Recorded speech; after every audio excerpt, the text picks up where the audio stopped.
Budget যেন লুটেরাদের budget না হয়, সে বাজেট যেন সাধারণ জনগণের বাজেট হয় এবং সংস্কারে গুরুত্ব আরোপের কথা বলেছি।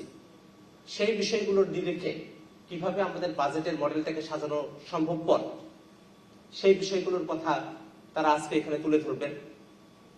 আমরা ভোটার থেকে যেটা চাইব যে এর আগে বাংলাদেশে আওয়ামী লীগের সময়টাতে বাজেট সেটা আসলে মুখ্য বিষয় ছিল না, সেটা একটা কাগজে দলিল ছিল।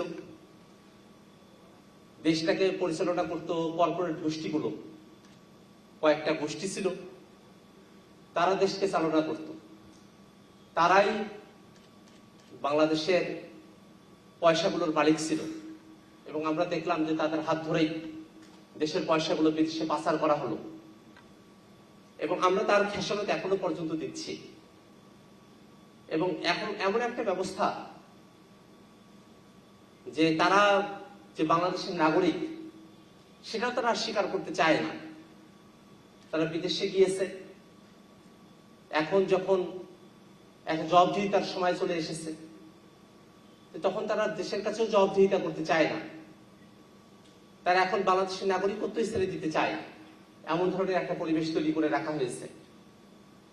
তো সামনের দিনে যে বাজেটটা তৈরি করা হবে, আমরা সরকারের কাছে দৃষ্টি রাখবো যে কোনোভাবেই এই বাজেট যেন লুটেরাদের বাজেট না হয়, সে বাজেট যেন সাধারণ জনগণের বাজেট হয়। এটাই আমাদের প্রত্যাশার জায়গা থাকবে। তো আজকের এই উদ্বোধনী বক্তব্য আমি দীর্ঘায়িত করব না।